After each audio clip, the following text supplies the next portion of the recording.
Muy buenos días, amada familia. Una vez más estamos aquí rogando sus oraciones para que el Señor en su misericordia nos hable, porque finalmente nuestra única esperanza es que el Santo Espíritu nos guíe a toda verdad, me use y les ablande y les hable y les limpie a mí también, para que su palabra tenga el efecto que solo Dios puede procurar en la vida de sus hijos, de sus oyentes, y rogando que si algún amigo nos acompaña en esta mañana, que Dios le plazca darle vida. Es nuestra oración. Familia, vamos en nuestras Biblias al texto de la meditación en esta mañana. Continuamos en nuestra serie expositiva del libro de Oseas, capítulo 13, y nos corresponde en esta mañana del 10 al 16. Dice así la bendita palabra de Dios. A partir del verso 10, Oseas 13. ¿Dónde está tu rey para que te guarde con todas tus ciudades? Y tus jueces, de los cuales dijiste, dame rey y príncipes. Te di rey en mi furor y te lo quité en mi ira. Atada está la maldad de Efraín, su pecado está guardado. Dolores de mujer que da luz le vendrán. Es un hijo no sabio, porque ya hace tiempo que no debiera detenerse al punto mismo de nacer. De la mano del Seol los redimiré, los libraré de la muerte. Oh muerte, yo seré tu muerte y seré tu destrucción, oh Seol. La compasión será escondida de mi vista. Aunque él fructifique entre los hermanos, vendrá el solano, viento de Jehová. Se levantará del desierto y se secará su manantial y se agotará su fuente. Él saqueará el tesoro de todas sus preciosas alhajas. Samaria será desolada porque se rebeló contra su Dios y caerán a espada. Sus hijos serán estrellados y sus mujeres encintas serán abiertas. Amados, antes de ir al Señor en oración, permítame presentar primero la introducción, y con la introducción vamos a ir al Señor en oración buscando su guía, su ayuda y su socorro. Les mencionaba hace 8 días en la meditación que tener una imagen equivocada de Dios es peligroso. Decía el pastor Jonathan Edwards que a veces nos podemos crear una imagen de Dios muy amorosa, muy misericordiosa, pero desechamos o descuidamos o nos enajenamos de un Dios de venganza, de un Dios santo y justo. Y es peligroso. Mis hermanos, como vieron el título del sermón en la imagen antes de iniciar, aún tiemblas ante la palabra de Dios. Yo temo mucho que estos términos se convirtieron en algo extraño para nosotros. De hecho, temas a evitar, como que los hijos de Dios no tiemblan, porque eso no tiene nada que ver con el creyente, mis hermanos. Pero no hay nada más lejos de la realidad. De hecho, el pasado jueves, Dios nos permitió tener una enseñanza con el pastor Steve Lawson, y él tocó un texto hablando de los siervos del Señor en Isaías 66:2. En Isaías 66:2 dice así: mi mano hizo todas estas cosas, y así todas estas cosas fueron, dice Jehová. Pero miraré a aquel que es pobre y humilde de espíritu, y que tiembla a mi palabra. Esa palabra temblar es estremecerse, es tener una profunda reverencia. Mis hermanos, también me di a la tarea de leer un poco más de temblar, y me encontré con un sermón del pastor Charles Spurgeon de este texto. Y para hacer la introducción, quiero leer algunos apartes que él trae a colación, y luego al Señor sean de bendición para sus vidas como lo fue para la mía.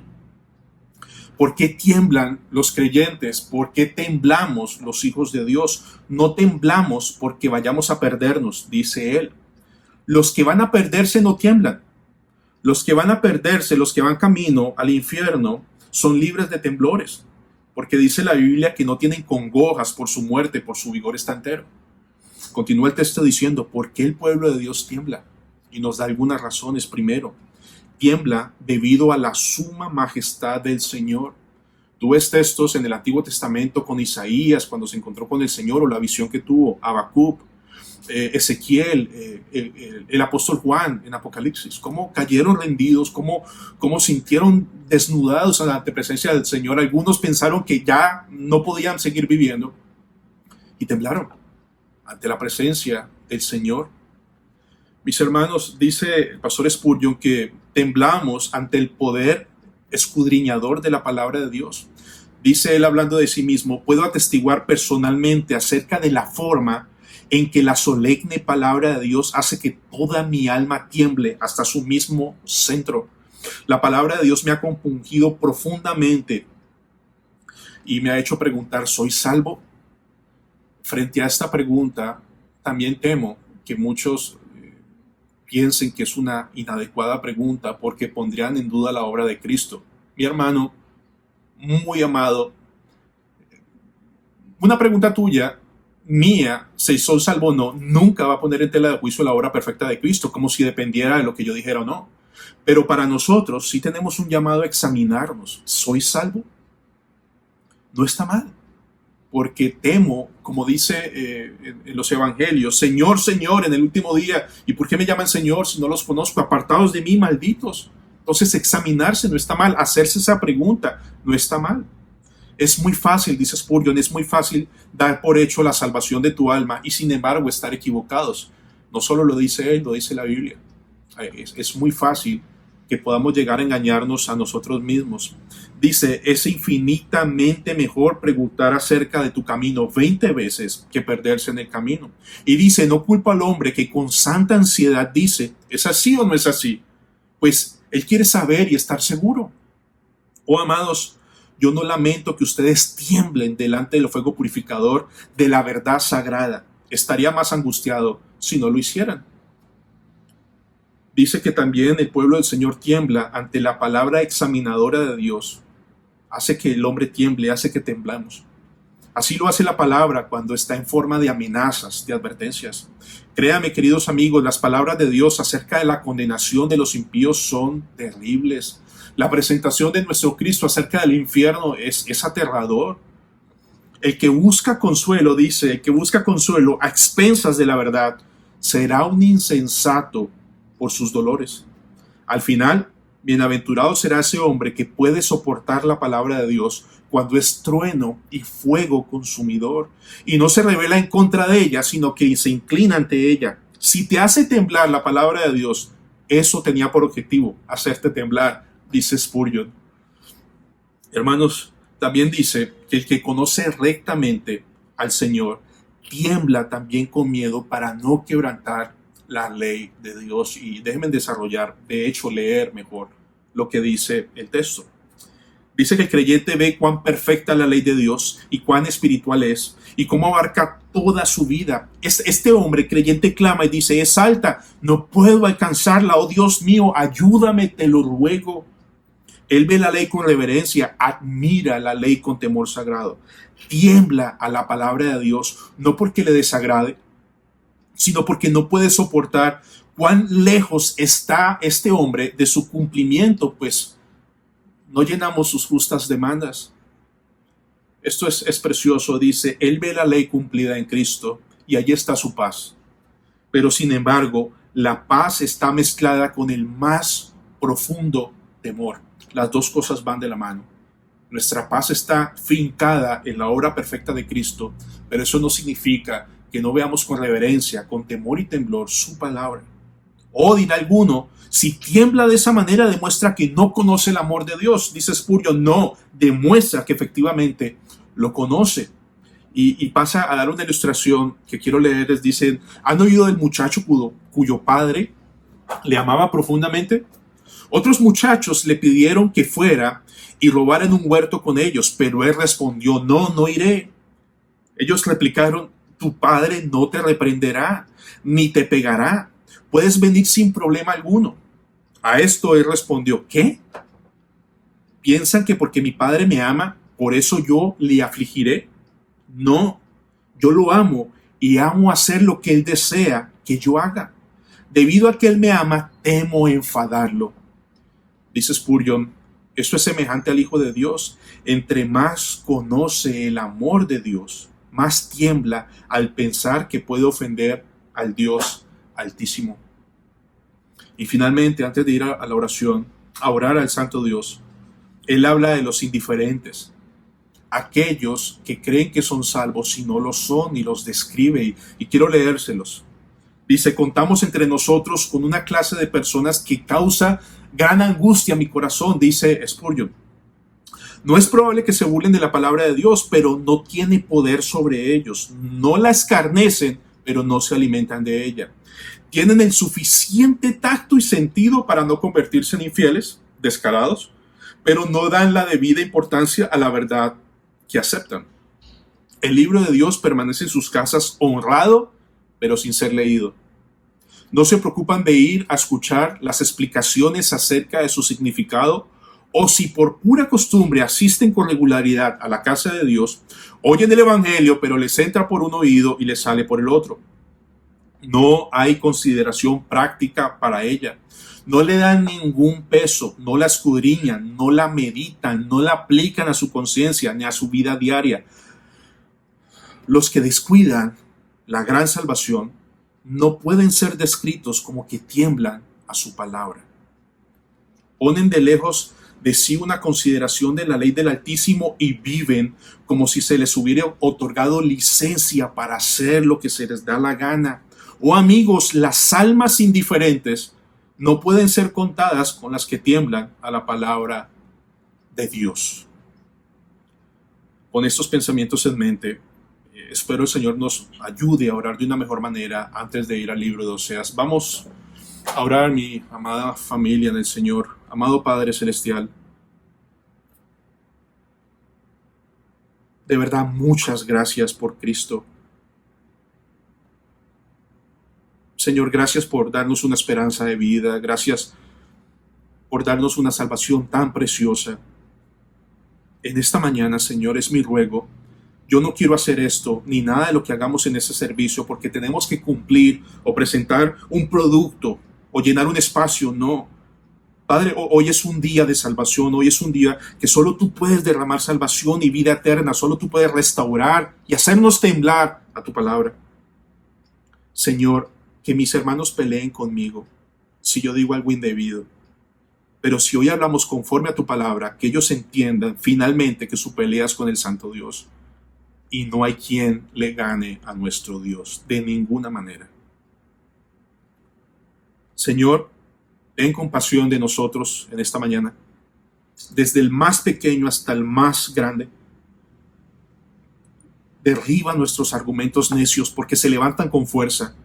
Que tu palabra aplaste toda iniquidad, toda necedad, toda bobada que se levante en nuestro para justificar el pecado. Y por favor, háblanos, Santo Espíritu, guíanos a toda verdad. Sé conmigo en mis labios, en los oídos de mis hermanos, porque ¿qué esperanza tenemos? La esperanza no está en un profundo estudio de la palabra. Nuestra esperanza está en que nuestro Dios glorioso ponga estas verdades en nuestros corazones. Padre, si tú no nos ayudas, ¿qué esperanza tenemos? Curiosamente, podemos estar sentados ante tu palabra en este momento, frente a lo que tengamos, televisor, computador o celular, como si nos fuéramos a sentar, no porque sea yo, sino por la exposición de tu palabra, como si fuera algo más. Ayúdanos a tener reverencia, respeto, unos oídos dispuestos por tu gracia para escuchar tu palabra. Una vez más, Señor, si tú no estás en medio nuestro, ¿qué esperanza podríamos tener? Te amamos y queremos amarte más. Y Señor, danos más de Cristo. El resto es añadidura. Señor, una vez más, gracias por Cristo Jesús. Amén. Amados, en el sermón pasado comenzamos a meditar en el capítulo 13 de Oseas. Y el capítulo 13 de Oseas es la recta final de un juicio severo sobre el pueblo de Israel. Si Dios permite, en 8 días vamos a leer uno de los pasajes más preciosos en las Escrituras. Vamos a estudiar Oseas 14, pero hoy vamos a terminar Oseas 13. Oseas 13 son las últimas palabras de advertencia de juicio sobre el pueblo de Israel del norte. Va a desaparecer. Y vamos a ver que lo último que queda de juicio es sobre el pueblo de Samaria. Y vamos a leer y a escuchar cosas muy fuertes. Pero mis hermanos, es palabra de Dios. Vimos como el pueblo, una vez saciados, llenos de las bendiciones de Dios, se olvidaron de Dios, se llenaron de orgullo y se alejaron completamente, despreciaron al santo Dios. Llegaron a amar más los regalos de Dios que a Dios mismo, dándoles a los regalos un toque de deidad, en donde les daban su compromiso, sus dineros, su amor. Y veíamos, mis hermanos, como el Señor en Deuteronomio, antes de pasar a la tierra prometida, al menos cuatro veces, les advirtió: no se olviden de mí, no se olviden de mí. Lo que ustedes van a tener, ustedes no lo cavaron, no lo sembraron, no lo llenaron, es un regalo de gracia, no se olviden de mí. No se vayan a volver arrogantes pensando que viene de sus manos. Y mis hermanos, es tan interesante para mí, una vez más, cómo el Señor insistió tanto en eso, que veíamos hace 8 días cómo el Señor les dejó un cántico. En Deuteronomio 31, solo 2 pasajes que leímos hace 8 días. En Deuteronomio 31, verso 21, dice el Señor, hablándoles de cómo les va a dejar el cántico, dice: y cuando les vinieren muchos males y angustias, entonces este cántico responderá en su cara como testigo, pues será recordado por la boca de sus descendientes, porque yo conozco lo que se proponen de antemano antes que los introduzcan en la tierra que juré darles. Eso es Deuteronomio 31. Luego Deuteronomio 32 está el cántico de Moisés, y leíamos lo siguiente, capítulo 32, verso 16. Bueno, del 15. Pero engordó Jesurún, una referencia a Israel, y tiró coces. Engordaste, te cubriste de grasa. Entonces abandonó al Dios que lo hizo y menospreció la roca de su salvación. Le despertaron a celos con los dioses ajenos, lo provocaron a ira con abominaciones, sacrificaron a los demonios y no a Dios, a dioses que no habían conocido, a dioses venidos de cerca que no habían temido vuestros padres. De la roca que te creó te olvidaste. Te has olvidado de Dios tu creador, y lo vio Jehová y se encendió en ira por el menosprecio de sus hijos y de sus hijas, y dijo: esconderé de ellos mi rostro, veré cuál será su fin, porque ellos son una generación perversa, hijos infieles. Amados, Dios les dejó un cántico que iban a cantar sus niños, iban a cantar de generación en generación, de cosas que iban a pasar, y dice el Señor: los dejaré en su cara como testigo. Escúchame bien. A este punto, el pueblo de Israel tiene con Moisés 5 libros a su mano. El Pentateuco, Génesis, Éxodo, Levítico, Números, Deuteronomio. Tiene 5 libros. Y tienen este cántico incluido en Deuteronomio. Nosotros, hoy, después de la obra consumada de Cristo, no tenemos 5, tenemos 66 en nuestras manos. Tenemos la completa, inerrante y suficiente palabra de Dios. Amados, tenemos mucho más que el pueblo de Israel. Tenemos mucho más advertencias, mucho más promesas. Tenemos 66, tenemos la palabra de Dios completa. Eso nos hace mucho más beneficiados, pero mucho más responsables ante lo que tenemos en nuestras manos, a lo que Dios nos ha dado en su infinita gracia. Amados, hoy Dios mediante veremos 3 puntos. Primero, lo inútil que es buscar ayuda fuera de Dios, versículos 10 y 11. 2, la arrogancia y necedad que produce el pecado, versos 12 y 13. Y finalmente 3, la paga del pecado es la muerte, versículos 14 al 16. Una vez más, que Dios nos dé oídos para oír. Porque, amados, el Dios del Antiguo Testamento es el mismo del Nuevo. Nuestro Dios no cambia. Quítese de la idea de sus cabezas, como muchos han llegado a tener, que el Dios del Antiguo Testamento era severo y que el Dios del Nuevo es amable y noble. No. El Antiguo Testamento, Dios trajo juicios fuertes. En el Nuevo Testamento vemos el juicio más feroz y más fuerte que cayó sobre su Hijo. Así que, por favor, no se queden con esas ideas necias, tontas, vacías, superfluas, vanas, de que nuestro Dios es diferente en el Nuevo Testamento. Es el mismo Dios, y ese mismo Dios vamos a escuchar hoy.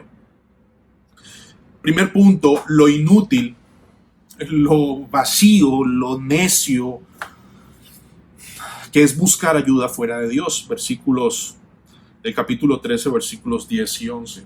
Dice así: ¿dónde está tu rey para que te guarde con todas tus ciudades? Y tus jueces, de los cuales dijiste, dame rey y príncipes. Te di rey en mi furor y te lo quité en mi ira. Hermanos, estamos viendo una vez más, el Señor les está mostrando, les está dejando ver por medio del profeta Oseas, en una forma irónica, y les dice: ¿dónde está el rey que creías que te iba a cuidar, que iba a ganar tus guerras, que te iba a dar toda la prosperidad que supuestamente querías como las otras naciones? Pero entiendan bien, hermanos, en este punto de la historia, en el libro de Oseas capítulo 13, ya el juicio comenzó y solo queda Samaria. Samaria está a punto de ser sitiada por los asirios y por 3 años vivir los tormentos y las perversiones humanas, degradaciones humanas más fuertes que ustedes pueden leer en la historia después. En ese texto más adelante veremos un poco de esto. Pero el Señor les pregunta: ¿dónde está su rey? El Señor lo está diciendo, diciéndolo de alguna forma como si cuando tuviera rey iba a ser protegido. De hecho, el rey Oseas, se llama así casualmente, ya estaba preso, ya había sido preso por los asirios, porque fue descubierto haciendo un complot con los egipcios en caso de que su plan con los asirios no funcionara. Los asirios lo tomaran y lo encarcelaron. Entonces, el punto aquí no es, ¿en dónde está su rey que los proteja? Porque no tienen. Pero así tuvieran rey, ¿quién los podría proteger de la mano de Dios? ¿Quién los podría proteger del juicio de Dios? Y la respuesta es: nadie los puede proteger. Nadie, absolutamente nada. Pero sin embargo, el Señor les reitera en forma irónica: ¿dónde está su rey que los cuida, que los protege?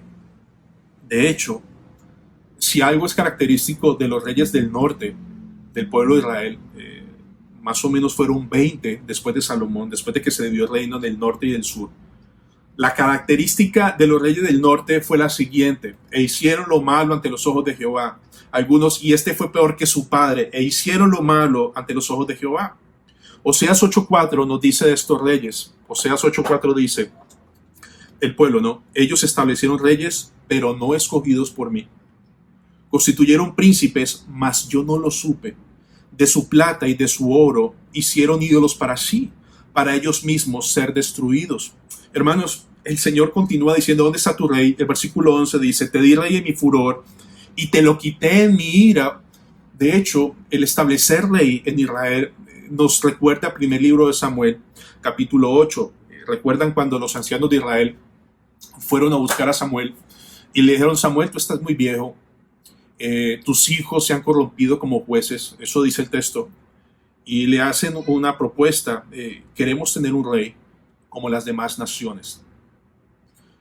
El texto nos dice que a Samuel no le gustó, no tanto porque lo despreciaran a él, sino porque el texto dice Dios mismo: mira, Samuel, no te han despreciado a ti, no te han desechado a ti. A quien han despreciado los ancianos de Israel con esta petición, a quien han desechado es a mí, dice el Señor. El Señor les dice: mira, protesta solemnemente contra el pueblo de Israel y diles lo que este nuevo rey va a hacer con ellos. Si ustedes leen el primer libro de Samuel, capítulo 8, 1 en adelante, van a ver todas las perversidades que este rey, todos los abusos que este rey va a tener sobre ellos. Y finalmente el pueblo, ¿cómo respondió? Es interesante porque es bueno tener el contexto de lo que Dios está diciendo. En primer libro de Samuel 8, 19 y 20, el pueblo respondió después de que Dios les dijo a través de Samuel todo lo que este rey les iba a decir, hacer. Verso 19, primer libro de Samuel 8 dice: pero el pueblo no quiso oír la voz de Samuel y dijo: no, sino que habrá rey sobre nosotros. Verso 20, y nosotros seremos también como todas las naciones, y nuestro rey nos gobernará, y saldrá delante de nosotros y hará nuestras guerras. Dios dice: yo le di un rey en mi ira, y en mi ira se los quité, dice Oseas. Mis hermanos, como les mencionaba, el pueblo de Israel inicialmente rechazó a Dios, despreció a Dios, pidiendo un rey como las demás naciones. Y tristemente se convirtieron peor que las naciones que habían conquistado, que las naciones que habían llegado a sus terrenos. Como les mencionaba, todos estos reyes tienen un título: e hicieron lo malo ante los ojos de Dios. De hecho, de todo el linaje de los reyes, Podríamos hablar de David como ese prototipo de Cristo como rey en medio de todo eso, pero fue un buen rey en medio de toda esta perversidad. Amados, una vez más, todo lo que les ha pasado al pueblo de Israel a este punto es por despreciar el cuidado, la ayuda y el favor de Dios en su palabra, pensando que podían hacer mejor las cosas. No tener a Dios en esa época y ahora, no tener a Dios como nuestra fiel ayuda, es descansar en nada, es confiar en la nada, en lo temporal, en lo efímero. Despreciar a un Dios poderoso, soberano, omnipotente, que está a nuestro favor, es una decisión tonta, pero el pueblo de Israel lo hizo y Dios le dice ahora, ¿dónde están los que te cuidaban, protegían y ganaban tus guerras? Y la respuesta es, no hay nada que les pueda proteger. Eso nos lleva a nuestro segundo punto, familia, la arrogancia y la necedad que produce el pecado, y aquí vamos a tener que profundizar un poco más. Oseas 13, 12 y 13. Dice así la palabra de Dios: atada está la maldad de Efraín, su pecado está guardado. Dolores de mujer que da luz le vendrán, es un hijo no sabio, porque ya hace tiempo que no debiera detenerse al punto mismo de nacer. Empecemos con el versículo 12. El versículo 12 dice: atada está la maldad de Efraín, su pecado está guardado.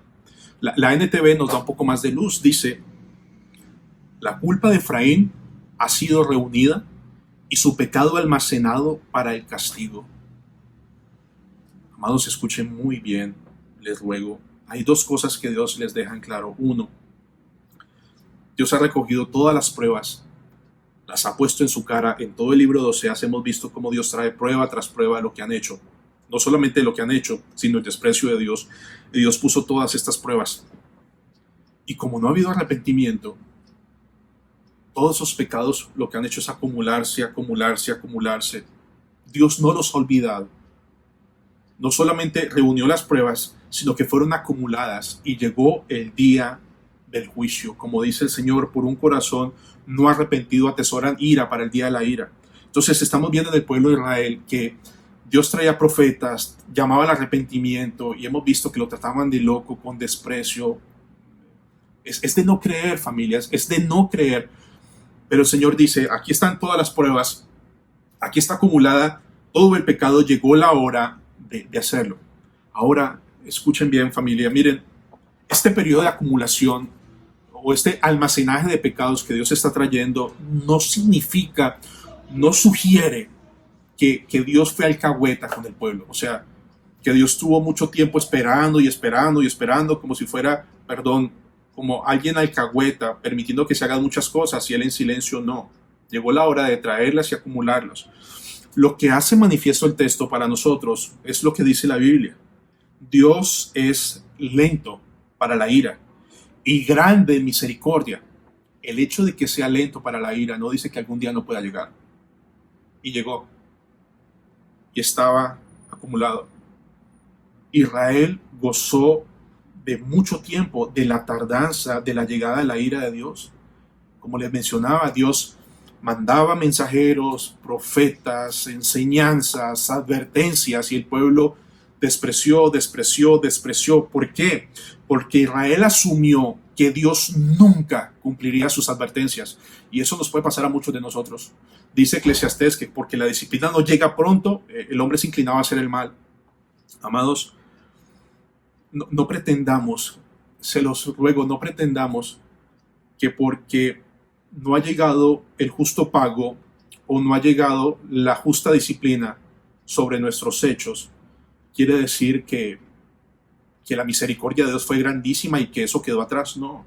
La Biblia dice que si confesamos nuestros pecados, el que confiesa y se aparta, dice el Señor, alcanzará misericordia. Dice en Proverbios. Si confesamos, Él es fiel y justo para perdonar. Pero hermano, estamos llamados a confesarlos. No confesarlos es un corazón duro y estamos acumulando. Esta acumulación que vemos en el pueblo de Israel es una manifestación, una vez más, que Dios es lento para la ira y grande misericordia, pero su ira llega. Su juicio llegó. Y ahora el Señor les ilustra con algo muy particular, muy particular, de su arrogancia y su necedad. Miren, Oseas 13:13.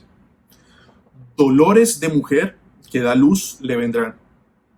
Es un hijo no sabio porque ya hace tiempo que no debiera detenerse al punto mismo de nacer. Déjenme leerles dos textos, en dos versiones diferentes, la Biblia de las Américas. Dolores de parto vienen sobre él. No es un hijo sensato, porque no es hora de que se demore en la apertura del vientre. En la NTV dice así: el sufrimiento ha llegado al pueblo con dolores de parto, pero son como un bebé que se resiste a nacer. Al momento de nacer ha llegado, pero siguen en la matriz. La difícil situación que Dios está presentando sobre el pueblo de Israel la compara, o lo que están viviendo y van a sufrir, como los fuertes dolores de una madre en plena labor, en pleno nacimiento, pero con un feto mal ubicado. Mis hermanos, yo no pretendo ser experto en lo que voy a empezar a describir, y luego me perdonen si tengo algunas deficiencias, pero el punto que el Señor trae es muy interesante. Déjenme ponerlo en contexto práctico para nosotros. Si una mamita está en embarazo y va a sus ecografías, es muy fácil hoy día con la ciencia, los equipos que muchos conocemos haciendo ecografías y otras cosas, de saber si el bebé viene en buena posición o no. Recuerden que si viene mal acomodado, lo más seguro es que al momento del parto el doctor decida hacer una cesárea, ¿de acuerdo? Porque si el bebé viene mal acomodado, o sea, viene de pies o de colita, y se hace de forma natural, es muy posible, con mucha seguridad, que el bebé muera y la mamá muera, aún en contextos como el de hoy. Pero como les mencionaba, en nuestro tiempo tenemos muchas herramientas, pero piensen en la época del pueblo de Israel. Se realiza un parto de manera natural y en el momento del parto se dan cuenta que el bebé viene mal ubicado y lo único que resta, hermanos, es que la madre va a morir. Bueno, el bebé va a morir, ciertamente va a morir, o puede sufrir muchos daños, pero si se demoran en sacar el feto ya muerto de la madre por no poder salir, la madre puede morir, y de hecho así sucedió muchas veces. Pero se compara el sufrimiento que va a vivir el pueblo de Israel con dolores de parto severos, que solo nuestras mujeres entienden, y los hombres que han tenido cálculos renales dicen, ¿no? Pero por favor, el punto es las madres sufriendo dolor de parto. Pero aquí se compara Israel con un bebé no sabio. Ahora, pongan mucha atención. Se compara a Israel con un bebé no sabio. Y uno piensa, bueno, Señor, un bebé no tiene la sabiduría, ni el conocimiento, ni la experticia de decir, vengo mal acomodado, me voy a acomodar. No, el bebé viene, porque así ocurren las cosas. El punto aquí es el siguiente. Cuando el Señor dice que Israel es como un bebé necio o no sabio, por implicaciones, está diciendo que Israel, por sus decisiones equivocadas, es como si el bebé decide desacomodarse voluntariamente para morir. Sus decisiones están diseñadas solamente para morir. Por eso hace referencia a un bebé no sabio. Una vez más, mis hermanos, la implicación es la ilustración o la metáfora que se trae, en donde las decisiones que toma Israel, el dar la espalda a Dios, son decisiones que solo van a terminar en la muerte, como un bebé mal acomodado. Hermano, malas decisiones que le provocarán la muerte. Hemos visto infinidades. No apoyan, no confían en su Dios, buscan ayudas en naciones paganas, desprecian contumazmente la palabra de Dios, desprecian los continuos llamados al arrepentimiento, se olvidan de Dios porque se saciaron y orgullosamente pensaron que las bendiciones de Dios venían de sus manos, tramposos, engañadores. ¿Recuerdan que de su propio entendimiento se hicieron ídolos? Hicieron tantas cosas que el Señor dice, ustedes son como un bebé que voluntariamente toma la decisión de desacomodarse para morir. De hecho, esta imagen que trae el Señor sobre su pueblo es una imagen de una muerte segura. No les espera nada más al pueblo de Israel. Y eso nos lleva al punto 3. La paga del pecado es la muerte. Versos 14 al 16. Verso 14 dice, de la mano del Seol los redimiré, los libraré de la muerte. Oh muerte, yo seré tu muerte, y seré tu destrucción, oh Seol. La compasión será escondida de mi vista. Hermanos, una vez más, tengo que traer una aclaración para todos ustedes. La Reina Valera, si ustedes se fijan en el texto, presenta el verso 14 con mucha esperanza. De la mano del Seol los redimiré, los libraré de la muerte. Entonces, digamos que va en un contexto de juicio, pero la forma como traduce la Reina Valera presenta una esperanza como que no concuerda con el texto. Quiero leérselos en dos versiones, en la Biblia de las Américas y en la Nueva Versión Internacional. Y por favor, miren cómo ponen el texto, porque esto es más congruente y más acertado a los originales. Escuchen bien. Oseas 13:14 en la Biblia de las Américas. ¿Los libraré del poder del Seol? ¿Los redimiré de la muerte? ¿Dónde están, oh muerte, tus espinas? ¿Dónde está, oh Seol, tu aguijón? La compasión estará oculta a mi vista. La Nueva Versión Internacional es un poco más clara. Dice, ¿habré de rescatarlos del poder del sepulcro? ¿Los redimiré de la muerte? ¿Dónde están, oh muerte, tus plagas? ¿Dónde está, oh sepulcro, tu destrucción? Vengan, que no les tendré misericordia. Si ustedes se fijan, hermanos, en la versión de las Américas y la Nueva Versión Internacional, mantiene el contexto de juicio y hace preguntas, mas no afirmaciones. Mis hermanos, lo que está diciendo el texto es, dice, ¿dónde está, oh sepulcro, tu destrucción? Vengan y hagan lo que pueden hacer. Dios tiene el poder sobre la muerte. Dios puede detener la destrucción, pero finalmente Dios dice, no les voy a tener compasión. Todo lo que va a producir la muerte y todos esos dolores, el Señor los invoca. Vengan y hagan todo el daño que tienen que hacer. Entonces, una vez más, en la Reina Valera se presenta como esperanza, pero no es de ninguna manera ningún tipo de esperanza. Dios no les está mostrando compasión. Ya es la sentencia, ya es el dictamen final. Verso 15. Aunque él fructifique entre los hermanos, vendrá el solano viento de Jehová, se levantará desde el desierto y se secará su manantial y se agotará su fuente, y él saqueará el tesoro de todas sus preciosas alhajas. Amados, en términos prácticos, Dios está hablando del pueblo de Israel como si fuera una planta. Y habla de todo lo que necesita una planta para sobrevivir, pero el Señor dice, se los voy a quitar. Un viento solano del desierto la secará, se agotará su fuente de sustento. Y dice, él saqueará el tesoro de todas sus preciosas alhajas. A nuestros oídos pareciera que el Señor les va a quitar sus tesoros, pero eso ya ha pasado. El pueblo de Israel, cuando escucha un texto así, el pueblo de Israel entiende, y déjenme hacer referencia a qué es lo que entiende un israelita cuando escucha que saquearán el tesoro de todas sus alhajas de parte de Dios. Dice así, Deuteronomio 28:12. Te abrirá Jehová su buen tesoro, el cielo, para enviar la lluvia a tu tierra en su tiempo, y para bendecir toda obra de tus manos, y prestarás a muchas naciones si tú no pedirás prestado.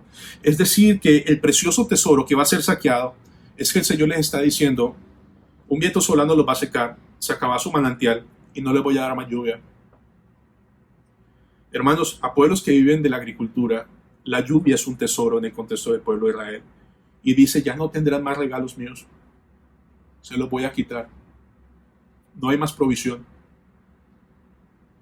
Les quita su sustento, los seca, pero la referencia es devastadora. Finalmente, familia, miren el versículo 16, y una vez más es palabra de Dios. Samaria será asolada porque se rebeló contra su Dios.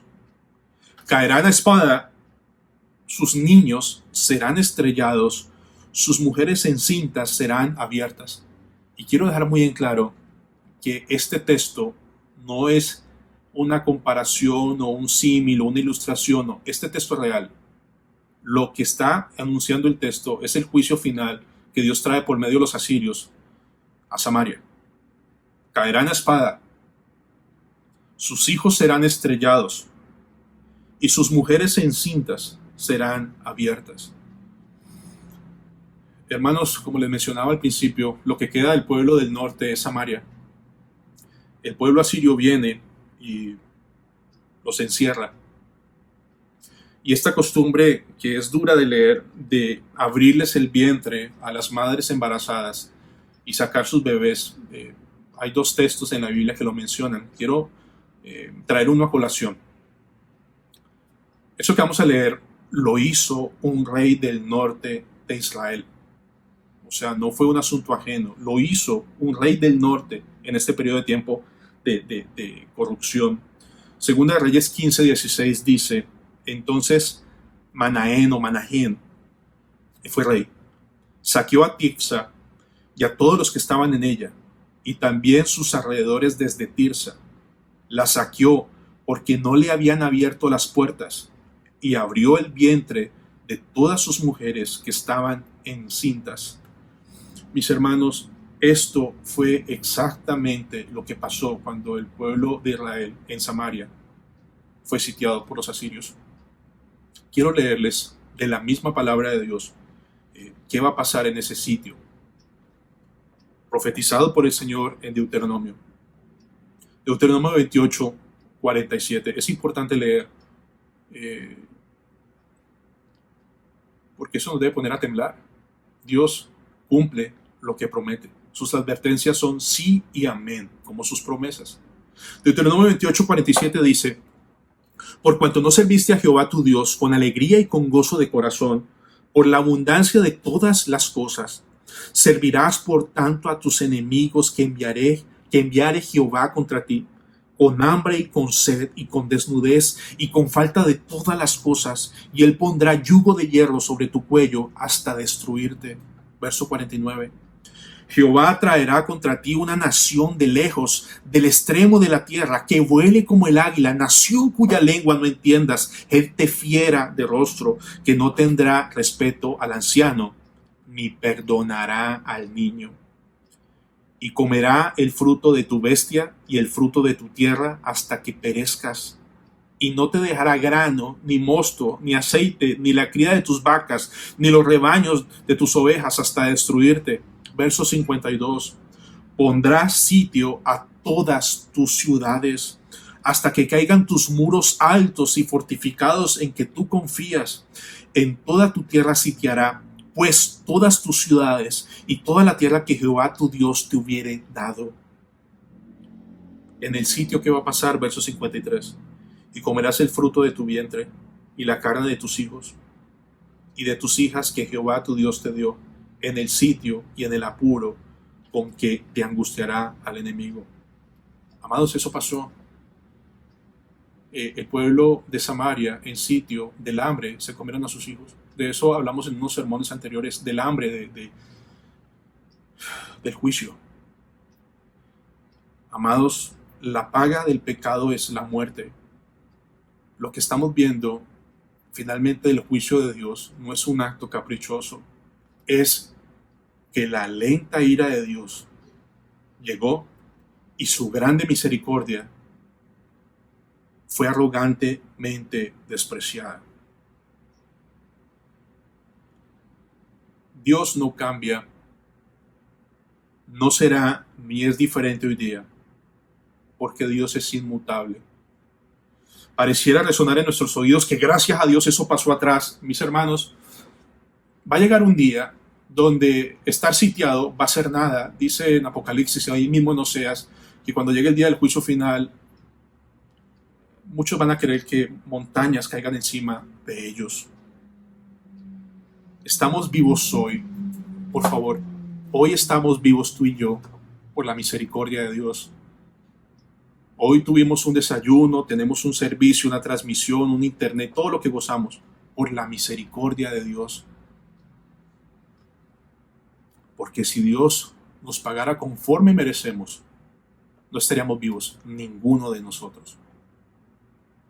Dios es digno de reverencia, de respeto, de temblar ante su palabra. Ahora, esto es lo que ha querido salir de mi alma desde el principio. Esta es la primera vez que quiero saltar de una a mostrar a Cristo en este texto. Pero veamos a Cristo en este texto porque de verdad es glorioso. No sé si ustedes al leer Oseas 13:14 en la Reina Valera les pareció familiar algún texto en el Nuevo Testamento. Quiero volvérselos a leer. Dice, de la mano del Seol los redimiré, los libraré de la muerte. Oh muerte, yo seré tu muerte y seré tu destrucción. Oh Seol, la compasión será escondida de mi vista. Hermanos, este texto es traído por el apóstol Pablo en la carta a los Corintios. En la carta de primera a los Corintios, en medio de todo el caos que estaba viviendo la congregación, la iglesia, había un problema en medio de ellos, que era que estaban poniendo en tela de duda la resurrección. De hecho, nuestro hermano Eric leyó esta porción. En nuestras Biblias, primera de Corintios 15, quiero ponerlos en contexto. Primera de Corintios 15, a partir del versículo 51, dice, he aquí os digo un misterio. No todos dormiremos, pero todos seremos transformados. En un momento, en un abrir y cerrar de ojos, a la final trompeta, porque se tocará la trompeta y los muertos serán resucitados incorruptibles y nosotros seremos transformados. Porque es necesario que esto corruptible se vista de incorrupción y esto mortal se vista de inmortalidad. Cuando esto corruptible se haya vestido de incorrupción y esto mortal se haya vestido de inmortalidad, entonces se cumplirá la palabra que está escrita. Sórbida es la muerte en victoria. Ahora miren el texto de Oseas, verso 55. ¿Dónde está, oh muerte, tu aguijón? Y es interesante porque el apóstol Pablo lo cita en forma de preguntas, como veíamos el mismo texto, pero en la Biblia de las Américas. Entonces dice Pablo, ¿dónde está, oh muerte, tu aguijón? ¿Dónde, oh sepulcro, tu victoria? Ya que el aguijón de la muerte es el pecado, y el poder del pecado, la ley. Mas gracias sean dadas a Dios, que nos da la victoria por medio de nuestro Señor Jesucristo. Ahora, vamos a masticarlo un poco, familia. En el caso del pueblo de Israel, el Señor podía detener la muerte y librar al pueblo de esta plaga, y no lo hizo. Debían pagar su completa rebelión, no tuvo compasión. Y amados, esto que hizo Dios con el pueblo de Israel es exactamente como hace hoy. El Señor no detuvo su mano. El Señor no tuvo compasión. Su infinita ira cayó. Él no negó, Él no ha cambiado. Pero ustedes ya saben, ¿no? Para dónde vamos. Su mano cayó. Todos los terrores de la muerte cayeron. Su ira infinita cayó, pero no cayó sobre ti o sobre mí. Si estamos en Cristo, cayó sobre nuestro Cristo. O sea, este juicio severo y fuerte que vimos en el Antiguo Testamento sobre el pueblo de Israel es efectivamente real en el Nuevo Testamento. Y cuando el Señor vino a hacer cuentas, cargó todos nuestros pecados que estaban acumulados como pruebas, aún los que tú y yo no creíamos que era pecado, aunque no hemos confesado, los trajo y los acumuló y manifestó su ira y los puso sobre Jesús.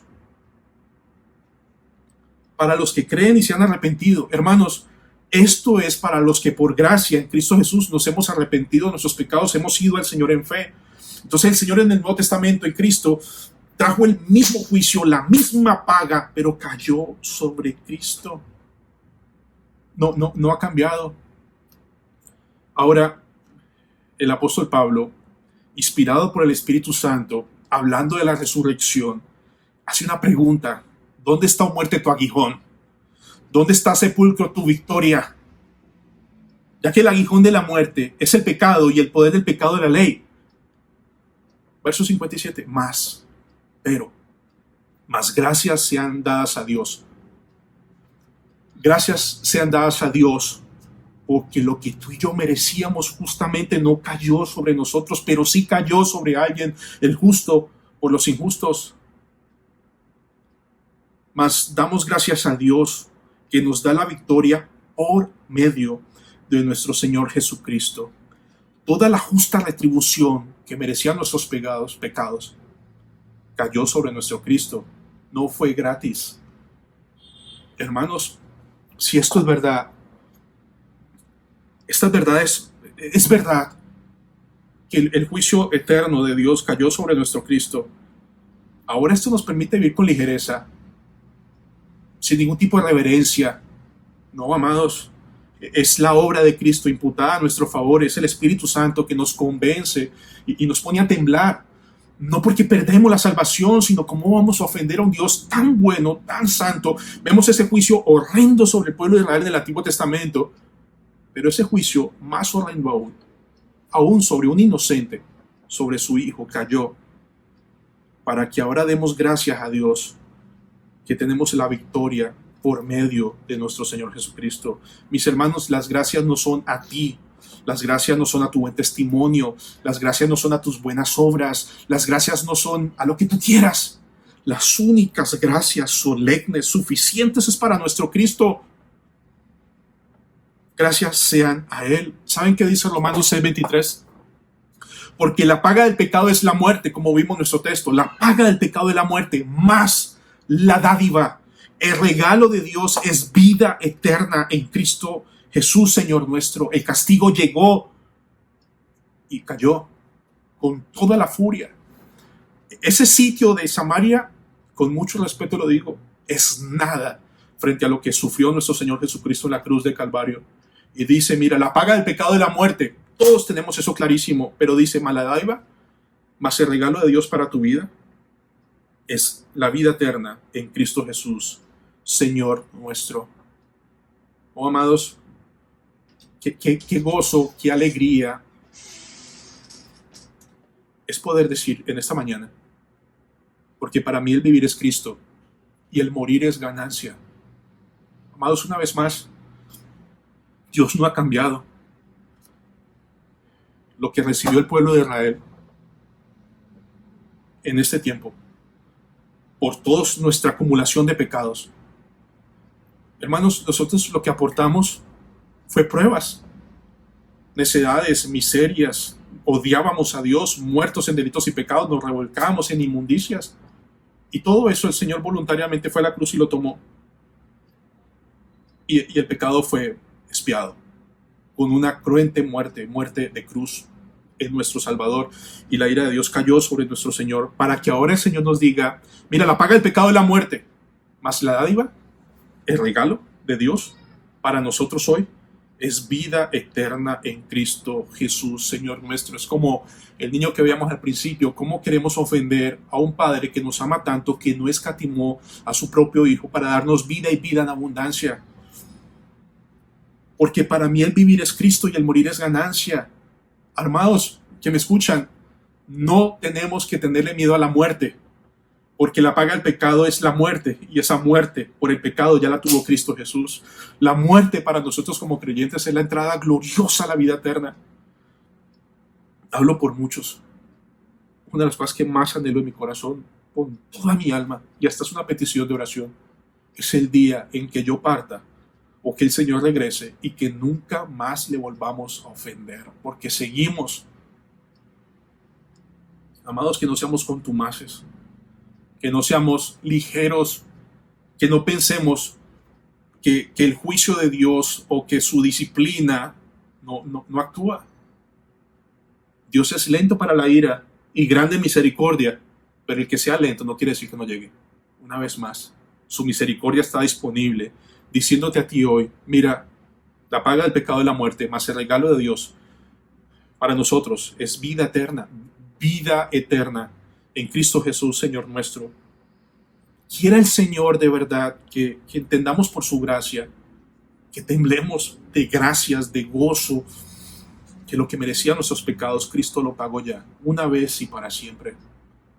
No temblamos porque tengamos miedo de perder la salvación, temblamos de ofender a un Dios tan bueno, tan misericordioso, tan bondadoso. El pastor Steve Lawson dijo 3 frases que las anoté y las quise poner en este sermón. Cuando Dios habla debemos temblar, cuando Dios habla debemos escuchar, y cuando Dios habla nosotros nos sometemos. Eso hace la gracia de Dios en los creyentes. El pastor puritano Thomas Watson dice lo siguiente: las misericordias de Dios tienen la virtud de ablandar el alma, la derriten de amor por Dios. Los juicios de Dios nos hacen temerle, sus misericordias nos hacen amarle. Qué glorioso es nuestro Dios. Hermanos, solo Dios pudo crear, desarrollar un plan de salvación donde lo único que nosotros ponemos es toda nuestra porquería, toda nuestra inmundicia. Y aún hoy, como creyentes, podemos ir al Santo Dios y pedirle perdón porque su misericordia está disponible. Pero yo quiero hablar una vez más citando a Spurgeon. Por favor, escúchenme. A los que creen que son salvos y no lo son. Hermanos, así como las pruebas que Dios traía sobre el pueblo de Israel eran evidentes, estas pruebas que cita Spurgeon son evidentes, son claras. No las tapemos, no las justifiquemos, no las minimicemos. Y van a ver por qué. Dice, contamos entre nosotros con una clase de personas que nos angustia. Y de verdad yo sé que ahorita mismo hay hermanos en sus hogares, amados que temen y aman al Señor, que han visto la vida de su familia, de hermanos o personas muy cercanas, que no es acorde, que tú te preguntas, ¿de verdad serán salvos? No nos atrevemos a decirlo en voz alta, pero que Dios tenga misericordia, porque no somos mejores que ellos. Si somos lo que somos es porque Dios tuvo compasión de nosotros y puede tenerla y seguirla teniendo mientras haya vida. Hablando de los indiferentes, dice Spurgeon, no es probable que se burlen de la palabra de Dios, pero no tienen poder. La palabra de Dios no tiene poder sobre ellos. No la escarnecen, no se burlan de ella, pero no se alimentan de ella. Tienen el suficiente tacto y sentido para no convertirse en infieles, pero no dan la debida importancia a la verdad que aceptan. El libro de Dios permanece en sus casas honrado, pero sin ser leído. No se preocupan de ir y escuchar las explicaciones acerca de su significado, o si por pura costumbre asisten con regularidad, por pura costumbre, a la casa de Dios, oyen el Evangelio, pero les entra por un oído y les sale por el otro. No hay una consideración práctica para ella, no le dan ningún peso, no la escudriñan, no la meditan, no la aplican, no la viven, no la usan, la descuidan. Hermanos, el descuidar una salvación tan grande, dice, no describe a los que tiemblan a la palabra de Dios.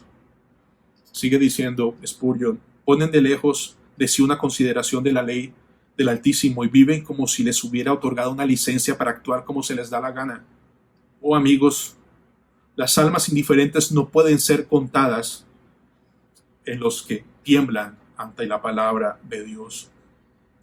Esto que acabo de leer te describe tu desánimo por la palabra de Dios, describe tu desprecio por las cosas del Señor, describe tu falta de apetito. Sí, no tomas, no fumas, no saltas, no brincas, pero nuestra salvación no está basada en una conducta. Amados, es fácil, cualquiera. No porque nuestro pecado no sea evidente, pero no podemos basar nuestra salvación en obras muertas. Es cierto que el creyente, lleno del Espíritu Santo, vive para su gloria, pero no descansemos en nuestra conducta, porque podemos ser fácilmente engañados.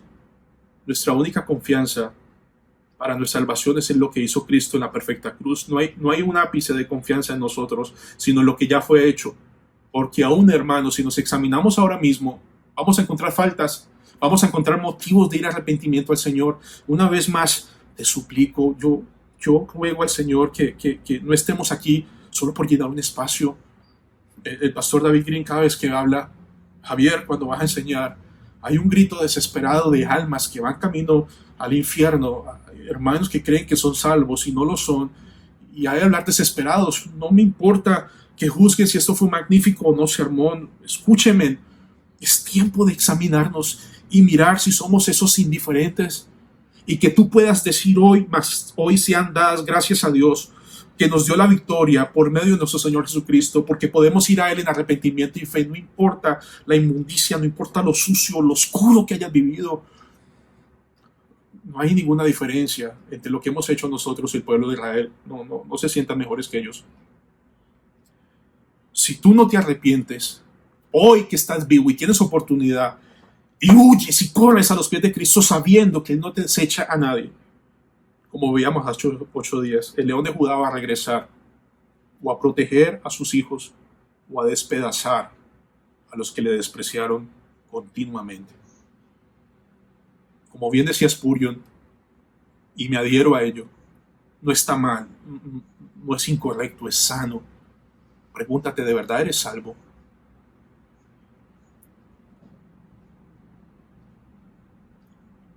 vayamos al Señor en arrepentimiento y fe. Amados, la paga del pecado es muerte, mas la dádiva de Dios es salvación y vida eterna en Cristo Jesús. Está disponible, es un regalo, es gratuita. Podemos ir ahorita mismo al Señor en arrepentimiento y fe. No solamente a los amigos que nos acompañan para alcanzar ese regalo de Dios, sino para pedirle a los creyentes, a mis hermanos, a mi familia en Cristo, que Dios nos conceda una vez más temblar, tomar en serio su palabra, porque dice el texto, los pecados están siendo acumulados, no están siendo olvidados, no están siendo dejados si no hay arrepentimiento. Es cierto, una vez y para siempre somos salvos en Cristo Jesús, pero nuestro Dios no cambia, es digno de reverencia. Amados, que Dios nos ayude, nos bendiga, nos conceda el precioso don de reverenciarlo en temor y temblor. Que no descuidemos esta salvación tan grande, no porque la podamos perder. No es ni de 5 lo que quiero decir, pero Dios es digno de temerle, de alabarle, de seguirle, de proclamarle, de tomar en serio sus palabras, de tomar en serio sus advertencias. Que Cristo cuando regrese sea el león que te proteja y te cuide y te lleve a la eternidad. Pero ay de ti, si cuando el león regrese, no va a quedar ni la sombra, te va a despedazar hasta las más profundas fibras del corazón, decía la Biblia, y habrá una eternidad en el infierno sin ninguna otra oportunidad. Hoy tú y yo tenemos oportunidad de escuchar un sermón, de cantar la palabra, de leer la palabra, tenemos Biblias, tenemos 66 libros, tenemos cientos de buenos predicadores. Es tiempo de aprovechar bien el tiempo porque los días son malos. Que nuestro Cristo tenga compasión de nosotros, que tenga compasión de mí. Y una vez más gracias sean dadas a Dios que nos dio la victoria por medio de nuestro Señor Jesucristo. A Él sea la gloria y la honra por los siglos de los siglos y para siempre. Amén. Vamos a orar, familia. Mi Dios y mi Rey. Padre, qué glorioso, qué increíble.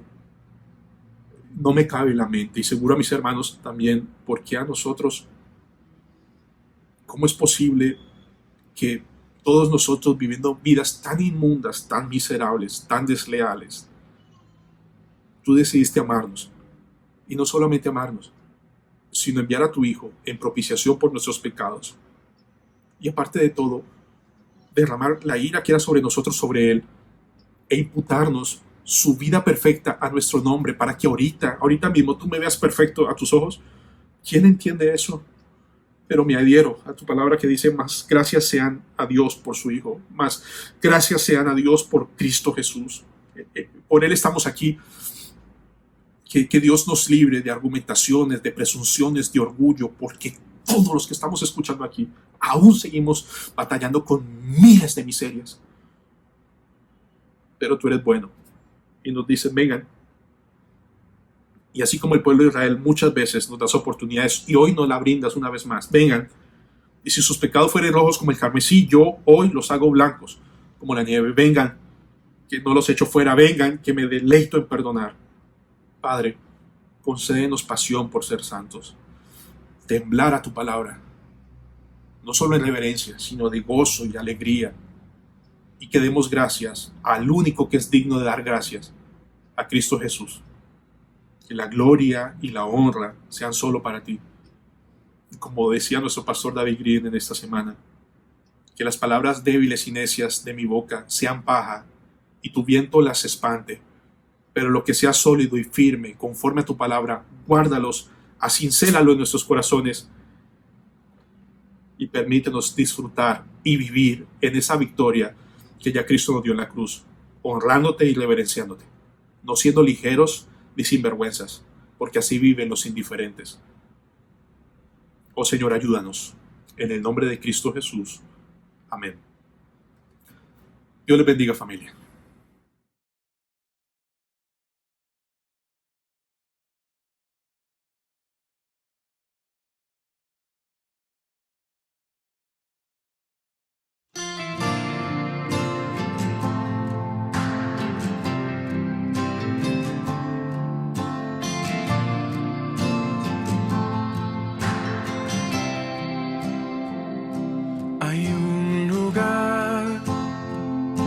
al que mi alma anhela tanto por llegar, una ciudad donde hay descanso y gozo por la eternidad. Sé que pronto allá estaré, con mis ojos yo veré aquel que vino a rescatarme para llevarme allí con él. He aquí que la presencia del Señor mora en medio de los hombres que Él salvó. Ellos son su pueblo y en su eterno Dios. La ciudad de Dios es lo que anhelo yo.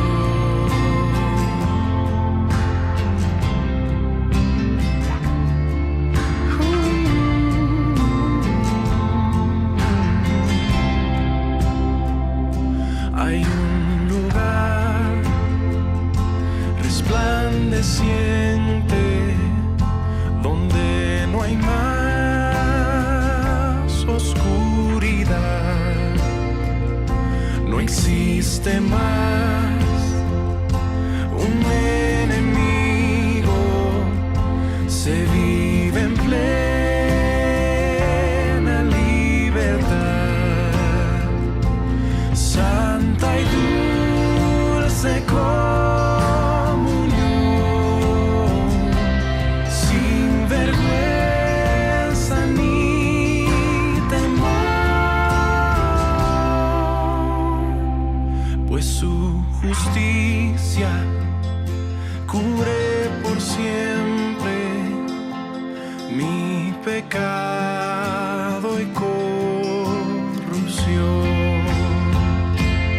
He aquí que la presencia del Señor